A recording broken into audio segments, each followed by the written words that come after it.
As is once said, what makes us stand out as species is our ability to think and tell stories. And if there's any group of people in our species asserting that fact every single day, then it's our indie filmmakers who follow a mad passion to tell stories that leave an impact. And to be honest, I have the privilege today to talk to two such people who have left the comfort of corporate, donned multiple creative hats over the years, and have released one of my most favorite films of 2025, Kaisi Ye Paheli. Welcome Ananyabrata and Nishu. It is a pleasure having you guys here. Thank you. Thank you, and thank you for the lovely intro. First of all, congratulations on your film. I think Mumbai is filled with people who want to make stories and films, and what has happened with Kaisi Ye Paheli, with the buzz, with the quality of craft that has come out, it feels like this is perfect. The film has been lauded by industry veterans, by peers, by people also who have nothing to do with the industry and have just walked in and be like, this is a solid film. So the question that I have for you both is, do you kind of feel that now you are seen as storytellers? Seen in a way, yes. Compared to how seen I have been in the past, compared to that, I can probably say that, yeah, we are seen. The craft is out there, the story is out there. A few thousand people have watched it and have admired it at large. A lot of people have loved it and related to it and thought of it as a story that had to be told, a perspective which was new, which was not really all over pop culture, and then a film was made on that. It was not that. It was the film first, hoping that a pop culture will follow. So in that sense, we do feel heard, but then we haven't got the numbers yet, right? We haven't had a wider release. We had a 20-screen release in like 9-10 cities, so that's very, very limited, and a few thousand people, 4,000-5,000 people have watched it. We want more people to watch it, and that will be the time when we'll feel more heard and seen. But this is a good start, and we're happy with the start. Yeah. I do feel seen in a way that we have achieved an important milestone in the journey. For us to even have come this far at one point did not seem possible. We did not probably even dream of it. We just wanted the story to exist and come out. It's come out in a way that's way beyond what I at least at one point had imagined.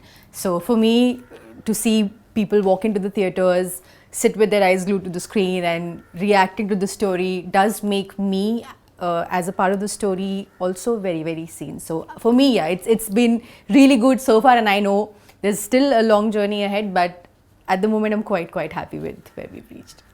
Lovely. So how are you guys doing now, like after the mad rush of the film? Oh God. So nobody tells you the amount of work releasing a film in the theatres entails. Like, you're like, okay, fine, there are collaborators, there are people who know their job, I'll just have to exist, I'll just have to tell them things that, you know, are specific to the film. But the amount of work was insane, and more so because we are an indie film, the team anyway to begin with was very, very small, and by the end of it, most of the collaborators and HODs also have kind of moved on, and what remains is a very small, very lean team. So November was madness. It's taken us more than 6-8 weeks to kind of come back to normal, but now feeling settled and hoping that the rest of the work related to the film also gets over quickly. So yeah. Yeah, feeling good about it. Feeling good about the response. Small sample size, but how the people have reacted, how they've spoken about it with all heart. Even the reviews and stuff, or you know, the list that we made it to, all of that, and actually talking to people who watched it and what they feel about the film and stuff like that. So we were not able to process any of that in the first week when it was all happening. Everything was happening all at once, and there was no time to really sit down and think about what's happening. So over the last month and a half, I think we've got that time a little bit more, and therefore we are feeling a little more, you know, happy about how it's been taken, and we've been able to, you know, settle down. Yeah, not bad. We've done a good job. We're happy with how people are reacting to the film. So yeah. So in that sense, we are happy now. But then again, like I said, like I answered your previous question, we've not really figured out a way to reach the masses yet, because India is a big country with lots of people. We might as well reach at least 1% of that. We've not really nailed that yet, and we must. and yeah, that's the feeling. It's a mixed feeling. Happy with the sample size and the reaction of that, but we really have a long way to go with reaching out to people. And So talking about the story of Kaisi Ye Paheli, I have ardently followed all the lovely idea of putting forth the journey across on YouTube on how you made it. It seems nothing short of a roller coaster ride, and there's so much unknown when you're trying to pitch a film, and it had so many near happenings, like, you know, almost at the director's table, almost pitching, almost here, almost at so many points. And this is something that's really reflective of people who want to make their story happen. They sit with it for so many years and they're like, acha, is wajah se almost ho gaya, almost ho gaya. And with so many setbacks, now I mean it's a success, but with so many setbacks, how did you find it in you to stick with this story, persevere through it, and be like, no, it will see the light of day, it won't be a project that we'll keep it aside? For me, I think he was the main pull, and I'll be very, very honest and blunt about it. He's the writer who conceived the idea, who wrote the story for such a long time. For the longest time, he was pitching it on his own. So I saw the story develop, go through all these phases, and I was a fan of the story from outside. You know, detective story, okay, hills, mountains, misty, all that, like, those are the elements I enjoy. But once I got to become a part of it, like you said, there are so many unknowns. For me, everything was an unknown. So I kind of learned being okay with only the next step being visible, and sometimes even not that. And if you're okay with that uncertainty, maybe the path eventually reveals itself. But he was very, very sure that this story deserves a much larger audience. There are elements that people will surely connect to, and that conviction kind of, I think, pulled me and the rest of the team also, because all of that reflected in the story on the script. That's how we were able to get this team. And once the team comes together, your strength kind of, you know, you're stronger as a group, and then it's a collective momentum of all these energies that kind of took us through it. So yeah, there were moments where it felt like it'll land somewhere and then it did not, and those were heartbreaks and all of that. But what kept us going with the story, I think, is because we really loved the story. At that point, we were the only ones who knew the story, right? And we really loved it, and it also competed with a lot of my other stories, right? Internally, like I would narrate it to my friends and stuff, and I would go back to the story, I would go back to the 4 pages, I would go back to the script, and this was the one that I enjoyed the most, telling or reading and stuff like that. So now the film and me are two different entities. Although it's so connected, it is two different entities, and when things don't land, you feel like a, you know, bad parent. Like you have a child who's really talented, and you know, but you're not doing enough to put that child out there. So that guilt drives you also to go out of the way to put everything into it, no matter what happens, right? I mean, it's okay if it eventually doesn't get made. You have to give it your all. So you come from that sometimes because you know that this child really deserves all of that. And this one did. and therefore we sort of had to do whatever it took to tell it. no, also every time we narrated it to people, which was a lot of narrations, by the way, we never got bored of it. Like 2 people narrating, like say 100-page script, the same dialogue to like 10 new people, 8 new people every month and a half. And we would still feel the same when, you know, we were approaching the climax, so now this dialogue's going to come, and we were waiting for people's reaction, and most of it would always land. So if you yourself are not getting bored or detached or feeling disengaged with the story, you know that there is something that can appeal to others as well. So I think that also kind of kept us going. Right. Yeah. So talking about the story itself, I found it so unique that you chose to convey a mother-son relationship through a almost cozy thriller point of view. Like these are 2 genres that are so separate from each other. Because I've heard you say, like, you were thinking of, if you just make a film about the loneliness that a parent feels with their child with so many other factors, it becomes a boring story. So I really wanted to know, what was your ideation process to be like, I will mix a good old Bengali detective story with a mother-son twist in it? Right. So the mother-son bit came first. So it was about the loneliness bit of it, and mothers and sons not getting along, me not getting along with my mother, things like that, right? So it came from that personal space, but like you said, I found that subject to be a little boring, and I don't want cinema to be boring. There is a lot of examples of boring cinema out there. We can go out there and win a lot of awards with such cinema, but I don't want to tell those stories. I want cinema to be engaging, right? To be able to achieve that, I think in Paul Schrader's masterclass, he talks about how you get to something interesting through a metaphor. You take a problem, you take a personal problem, you add a metaphor to it. Through that, you reach a genre. And I tried to use that method, and through that we reached a murder mystery where a mother must now solve a crime to be able to talk to the child, because there's so much loneliness, there's no common topic to talk about. Now what do? I have to do what my son does so that my son talks to me. I'm that desperate. I mean, if he was a coder, she would learn coding probably. So that is what it became then, right? So now, okay, what can the son be in a genre scheme of things? He can be a cop and he has to solve a crime, so the mother has to solve a crime to be able to talk to the son. So it came into that genre through that. And then of course there was the dark comedy bit of it, because it is a bizarre scenario, and from the outside it seemed very bizarre. What is this old lady, 60-year-old, doing with a murder case out there? And she's kind of frail also in a way, and what is she doing about this? And therefore there was that bit of comedy in there with a dead person out there and people trying to solve it. So a mix of genres happened because of the metaphor, and trying to make it interesting, because unless I'm interesting, I do not think I deserve to be heard.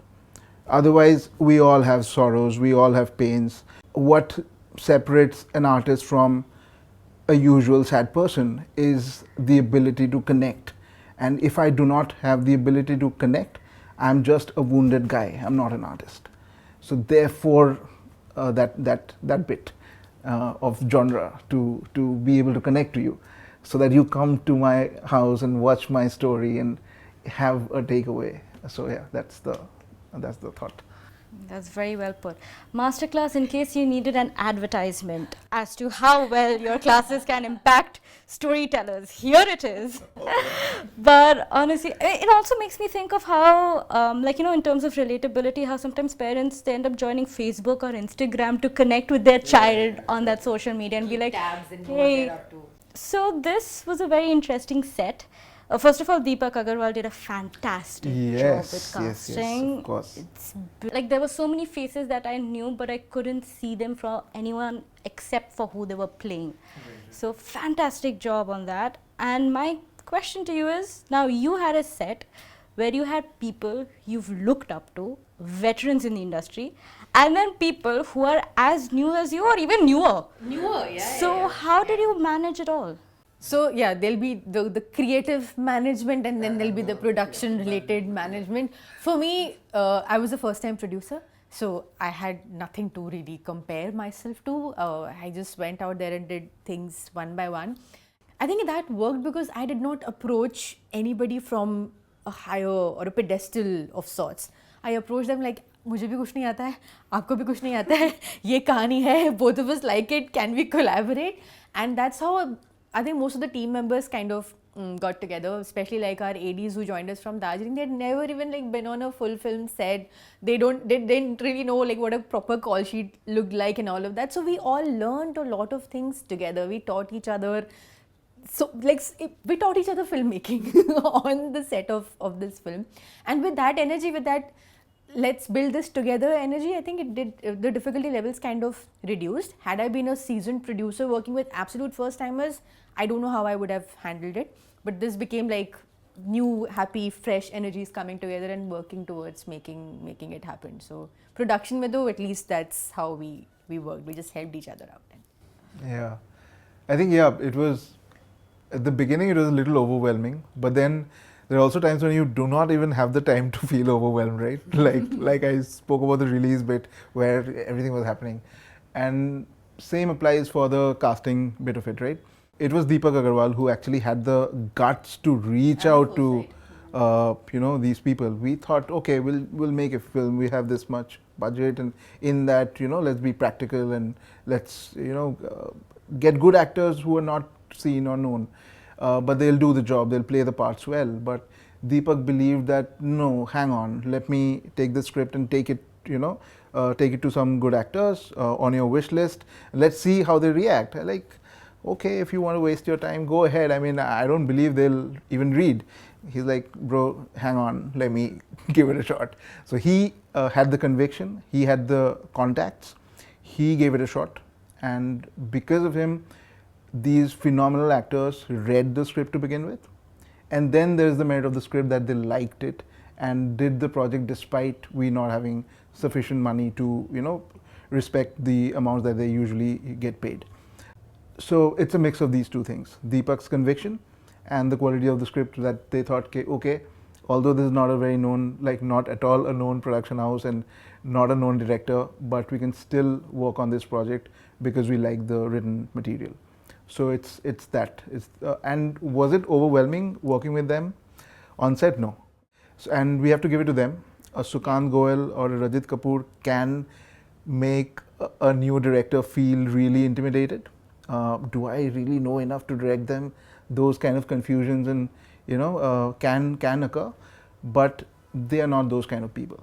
They are the kind of people who empower you. So all I had to do is have some sort of readings of the script. We went through their characters, their intentions, their momentums leading into a scene, their behavior over time, and they gave me those sessions, like about 5-6 hours with each actor, and that was it. And they knew exactly what they had to do. On set it was easy because most of the direction was also done in pre-prod. We had those sessions, we sat down, spoke, understood exactly what these characters are doing and how they are changing and why they're reacting a certain way at a particular point. By the time we were on set, there was no doubt. They just wanted to figure out the logistics of who's going to stand where and how going to say the line and stuff like that. So that way, it is all thanks to them that they did intimidate me and they let me sort of tell the story like I wanted to. So yeah, it's all them. Even from the production point of view, I think we were blessed to have them because most of them come from a background in theatre. Yeah. So they know the challenges maybe a setup like that has, and also they've championed a bunch of independent films in the past. So they are aware of the limitations and everything, and despite that, they just gave the film a lot of love, and we just had to when we were not able to provide a lot of things, they were very understanding, very adjusting, and they just focused on the creative parts of it, and they were okay with how this young, inexperienced team of youngsters was. I think the intent mattered to them more than anything else, and they were very, very happy with that. And I think I'll add that I think we had a nice mix of good experience, like Soubik Fukan, who did the sound mix at the end, very, very experienced guy. Naveen Shetty is of course one of the best colorists in the country, and his studio is where we graded with Mujahid Khan, and he guided that DI process there. And in actors we had such stalwarts acting in the film. That this is one set, right? A lot of experience. We also had another set where supremely talented but not that experienced, like Leena Patoli, incredible talent, what a cinematographer, but she doesn't have those list of films under her belt where she can really show that she's shot those films. But if you watch her short films that she made with even smaller budget than our film, those are good looking shots, those are beautiful frames, created by her alone, like on her own. Parul Singh, our first AD, had been a second AD for several films before, had never been a first AD, and she was terrific. I'm a very quietish director on set, and quietish guys don't always get things done very well on time within 12 hours, right? You need a brilliant first AD for that, and she was that. The fact that we were able to wrap on time every single day, Before time, usually 15 minutes before, it's all Parul Singh. Always keeping a check, always also ensuring that when we need some space, we need some space in terms of if a particular scene now needs 6 hours instead of 4, she'll get it, she'll reschedule and she'll figure out a way. And she had the theory that there's only one correct schedule because it's all mathematical, and she wanted to nail that. And because of that, we were able to achieve what we achieved. Again, Deepak Agarwal, we spoke about him. It was Deepak's first as a casting director. He had been an associate before that. So they got this opportunity to do it for the first time and they nailed it. And then also beyond them, we also had a bunch of people who were very new and had all the energy but really needed to be trained, and that was also done. And during the pre-prod, some of them were trained, like the second and the third AD that she spoke about, and they were willing to learn and they contributed in that way. So it was a mix of all kinds of people coming together to sort of tell one story. Yeah. So talking about stalwarts, the other half of who manages this wonderful, the Desiphiles, where we talk to such brilliant people about their film, is my friend Tulika. And she has the biggest crush on Rajat Kapoor. Oh, okay. Yes. And that was the highlight. I'm like, I'm so sorry guys, you made a fantastic film, but she could care less about it. Okay. She's like, Rajat Kapoor, Bomkesh, the guy. So I am there. So okay. That's understandable. Well, yeah. I'll speak with Rajat sir on this. Yeah. please convey it to I'll convey. He's a very, very charming actor. So yeah, and he's been around for such a long time, and what a fantastic repertoire of work. Yes. And his energy was really, I mean, in terms of, I didn't have a crush on Sir, but I did have a crush on his energy and, you know, how he would sort of lighten the mood on set. And sometimes, you know, it's always good to be around such people, right? So, yeah. And that was also such a sweet story, the fact that right before shooting, he asked you guys to take a breather. Oof, yeah, because like I said, our production team was 2 members at that point in time, Right. Deepak and myself, and we knew nothing about none of these steps that one is supposed to take. And Sir has been a part of multiple independent films, and he just called us to his office and said, you guys have no idea what you are going to be doing over the next 1 month. This is going to be the biggest experience of your life. And we were like, yeah, sahi bol rahe hain. And then over a cup of tea, he gave us that moment of calm and pause that I think all of us needed. And then we could just take some time off and go into it full throttle. But only Sir could have done that to us. We would have not listened to anybody else. Because it was him, we sat down quietly, listened to what he was saying, had that cup of tea. And yeah, did get some time to. He also told us a lot of Bomkesh shoot stories and how a lot of it was shot in Bombay and all That was a So bit of a that was heartbreak, like how so little was shot in Kolkata and most of it was Bombay. Like, I don't want to hear this. So, yeah. Anyway. Oh no, you don't ruin the magic. Right. But it was also a pretty quick film, right? It was shot in under a month, if I'm not wrong. 18 days. Wow. 3 weeks. That's all Parul. Like her scheduling and then sticking to the schedule no matter what. Bossing people around when needed to. It was like all her. And of course people of Sikkim, like people of Ravangla who came together like an extended unit, an extended family of sorts. And so that was, but mainly Parul, yeah. So I actually have a question about a particular quote that you had said, that films are not a place for you to showcase how nice a person you are. It's a place where you come and confess. That's what art is supposed to be. As artists, we have to tell the truth. Now, as someone whose love for cinema began with a film like Chamatkar, which is the epitome of what Hindi cinema does, which is being escapist, giving us magic and fantasies, how did you come to this opinion and decide this is the way you're going to see art, or this is the way you're going to present your stories? Okay, great question. Of course, the upbringing part of it. My father really tried and couldn't really get me to watch Ray. For me, Ray was Gopika in Bagabain and Hero Rajat Deshe and all the children's films that he did. Not Pather Pachali yet. At that point, I was a huge fan of Chamatkar and Mr. India and Kuch Kuch Hota Hai, which I would just rewatch a lot. So this is you consuming, right? This is you as a consumer, you are watching stuff. Now when it comes to you contributing to it, you don't want to contribute the same stuff. So there is narcissism there. There is an amount of sort of self-love there to be able to matter as a creator. And I think it comes from that. What do I want to tell? And there is an I in that sentence, right? It doesn't start with what do people want to watch. And that is not a wrong approach also. Like a David Dhawan was an author, right? And he made films that people wanted to watch. Not necessarily what he wanted to tell, I'm not sure. But I am coming from a different space, like a lot of people that I look up to, like a Shakun Batra or a Zoya Akhtar also.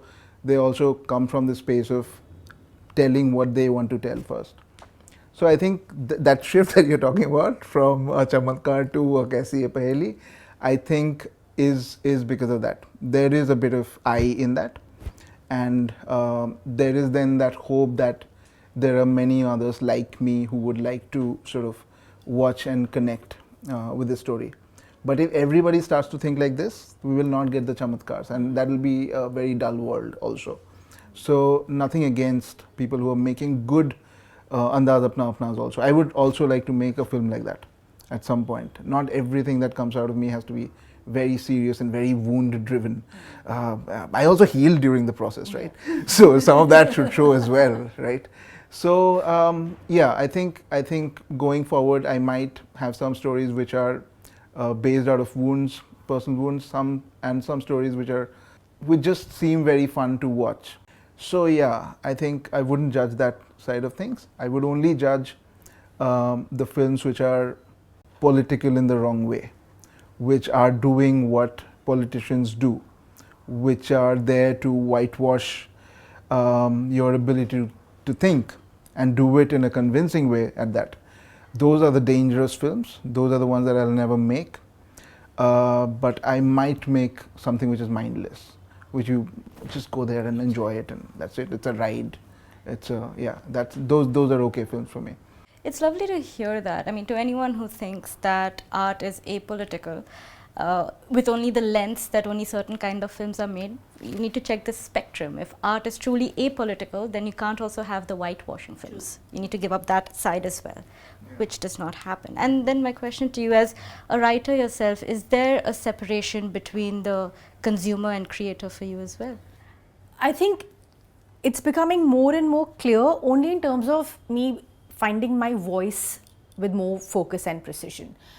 Yes, the kind of films I like to watch at the moment are different from the kind of stories I'm able to tell. It's also limited by the kind of stories I've already told and where I feel I am in my journey of storytelling. As I explore more, I don't think there's a lack of talent or want to explore other genres. But at the moment, I'm comfortable with some and I'm on the edges of the others, wanting to try those out. Like, I would love to tell a story like a Lutera someday, and I think I'm equipped to tell a story like that. But I would also want to make a film like The Dictator, and I don't think I have it in me right now to kind of write and execute a project like that. I think that requires another level of wit which I am not capable of at the moment. So yes, of course, there is, I mean, I like to consume slightly different stories versus the ones I'm comfortable telling them, but there's no restriction in that, okay, I will never tell those stories. Maybe a matter of time and more effort. So. Nice coincidence that you mentioned Lutera in your previous answer, because that is the film why I'm here. Wow. Yeah, it's a film why I left science for films. Wow. Changed the path of my life, because all I had to do was write an English class ke liye I had to write a review of that film, and I was like, no, I want to make it the Rajiv Masand way, that when I'm going to be talking about the review, I'll switch on the projector and have the film run behind me. And then that I sat with the film and separated the sound, and it just changed the entire thing of my life, and I'm like, okay. And then when I came back to Bombay after all these years, the first film that I watched in the theaters was a re-release of Lutera. Oh, wow. Yes. So I was like, everything is connected. I know. I'm that meme right now. I watch it once every 3 months. I mean, I have to. It's that safe, happy space that you want to go back to and believe. So coming back to making an indie film, what is the thing that you think that with production and creating it, that people are right about, romanticize and misunderstand? A lot of times I think indie is misunderstood as a genre itself. I think it is more about how this film came to be. It's more about that, whether it was funded by known production house or a studio, or did a bunch of people sort of raise the money themselves and made it. So the way it looks on screen should not really define whether it's an indie or not, is my opinion, because that is how a genre can be defined. Indie per se should not be understood as a genre. It's a way of figuring out the funding for a film, or hiring the team for a film, in that sense. A lot of times poverty is romanticized in indie filmmaking. That also comes from the fact that it is less expensive to shoot at places where there is lack of money, and therefore when you do not have money to produce a film, you naturally go to a place where you will not be asked a lot of money to shoot, and therefore a lot of indie films look at poorer sections of the society, and therefore poorer looking sort of production design and stuff like that. Because that has happened a lot, because that is the usual way of going about your business when you have that little money, this has now become a style. And because of that, there is an expectation that the people in your indie film should also be poor all the time. That is not needed. Suleimani-Kira was an indie, and a true blue indie at that. Not about poor people, right? My film was also not, at least not highlighting any kind of poverty there. So that is something that is romanticized a lot. In fact, I struggle to sell my film as an indie to certain people, even stalwarts, because I had a recent conversation with somebody I really look up to, a phenomenal director who's been around for 30 odd years. And I was like, I told him the budget that we made the film in. He didn't believe it. Like, how? Was it a short though? I said, no, it's a feature. I've sent you the link. Why don't you watch it? Like, yeah, Anurag told me that it's a feature. Oh, wait. This is the budget? I said, yeah. How did you hire lights and equipment and all that? I said, because we were making indie. A lot of people supported us and gave us a discount. Indie? But your film is not an indie. I said, it is. It is an indie. It doesn't look like one because we are brilliant. And our team is so good. Leena Patoli is so brilliant that it doesn't look like an indie. But then I'm not being able to cash in on the philanthropic gaze of a bigger filmmaker to support my film because it does look like a professionally made film. That is a problem there also that I'm facing. And that is a problem with the romanticization of indie films. We indie filmmakers should aspire to make films like Lutera. That is not a poor looking film, right? But it was also initially conceptualized with a lot of indie spirit. Of course, they had a huge producer on board later. Kahani is another film which is a very indie spirited film, developed like that, but then a huge producer comes on board. Similar things can happen to certain films being made by this new generation of filmmakers also. But this is the indie spirit. Whether we find a big producer or a studio or not doesn't matter. It's about the approach to it. Is it story first? Is the unique selling point the story and the telling? If it is, then it is an indie film. If it is driven by the market needs, then it is not an indie film. And what we observe is also that the people we end up loving a lot, like the filmmakers that we talk about, are Vikramaditya Motwane or a Zoya Akhtar, or a bunch of them, right?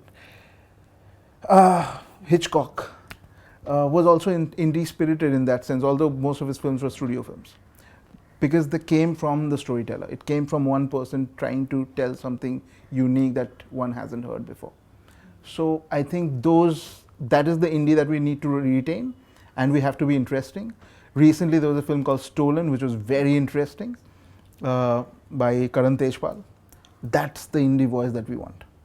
Also, I think what they get right is that it's tough. There's no two ways about it.